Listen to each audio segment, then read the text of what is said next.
So Buffett was asked one time that, look, if a genie shows up and the genie says, Mr. Buffett, you're like such a good guy. I want to give you any wish you want. So Warren said, I only want one wish. He says that when they look at my corpse when I'm dead, they should say, man, he was old. Okay, and he doesn't want to live a long time because he likes to hang out with us. He just wants a very long runway of compounding.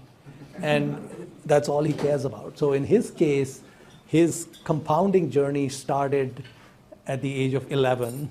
Warren had, I think by 12 or 13, he had figured out the rule of 72 and compounding and all of that.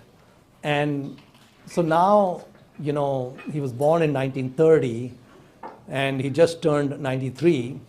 So he's been running that compounding engine for 82 years. He ended up the richest person in the world quite a while back, but he's been giving away a lot of his money, you know, gives away 5% of the total for quite a few years that's been going on. If Warren had not given away any money and just kept everything until today, he'd be the wealthiest guy today by quite a distance, even ahead of Elon and ahead of the LVMH guy and all of that. And so basically with compounding, there are three variables that come in, right? So there are really three numbers that matter. It's the starting amount. You know, we saw the starting amount with the Indians and with Queen Isabella and so on. It's the length of the runway, right? And it's the rate of return. And these three are interchangeable. So what I mean by that is that if I had 10 years and a 7% return, or if I had 7 years and a 10% return, the end number is the same in both cases because of the rule of 72. So you can interchange the rate of return with the duration, and you can get back and forth on that. So basically, if you have a very long runway, you know, like Isabella or the Indians and so on, then obviously very small amounts to start with, and even relatively small rates of return ends up with a large number.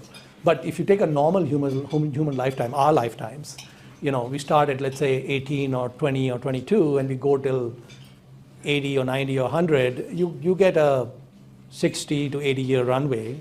That's a good size, because if you take the S&P, which has done about 9% a year for the last 100 years, basically 72 divided by 9 is 8, right? So if you're in the S&P, we are doubling every 8 years, right? And what that means is that if you have a 60-year runway, then, you know, it's like 7.5 doubles. It's all about the number of doubles, you know, that's all that matters here. So 7 doubles is 128, you know, and 8 doubles is 256, so 7.5, maybe like 150.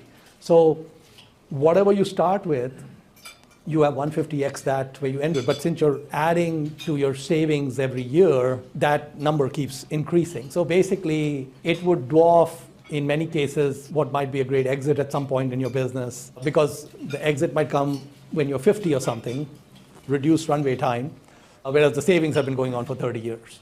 So basically, the game, and I think why do people not end up ultra wealthy, is they get in their own way.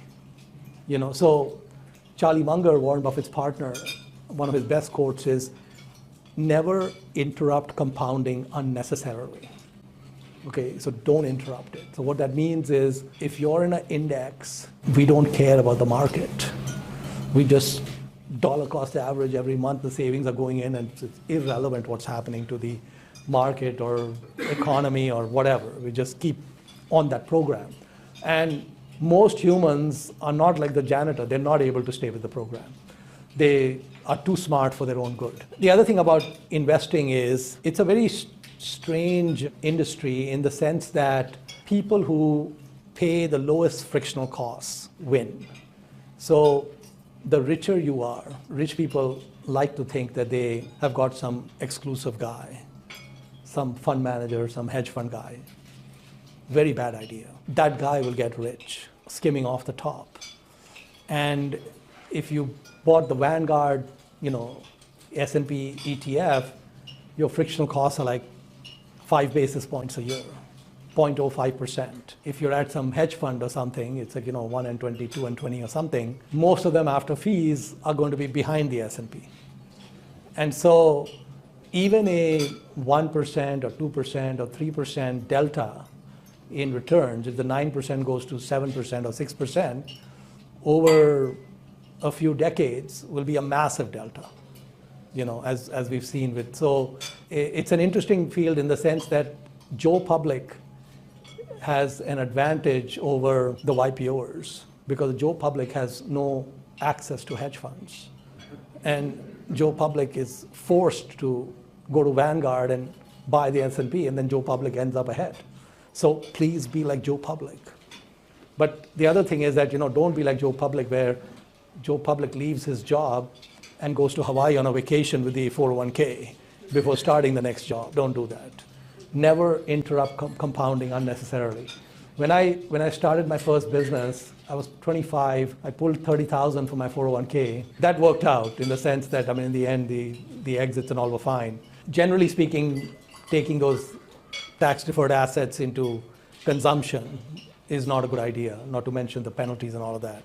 So that's my message to you, is basically keep it simple. Vanguard S&P, modest lifestyle, and max the savings, and try to stay healthy. So the runway is long, but since you guys are mostly over the hill, focus on getting this message to your kids. They still can be salvaged. We can do stuff with them. And maybe get them to get jobs when they're like 13 or 14, because the IRA actually has no minimum age. So you can actually start the IRA when you're 3 months old, as long as they made the money. So you got to make sure they make the money. It has to be earnings from wages. So try to figure out some gig that they can work on when they're like 2 years old, and get the compounding started early.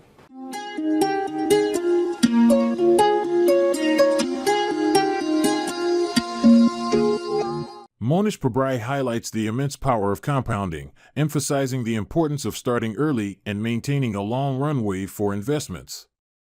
He underscores the significance of minimizing frictional costs and staying committed to a consistent investment strategy, like dollar cost averaging into a low-cost index fund. Pabrai also advises against interrupting the compounding process and encourages passing these principles to the next generation. His message is clear: keep it simple, invest steadily, and let time work its magic.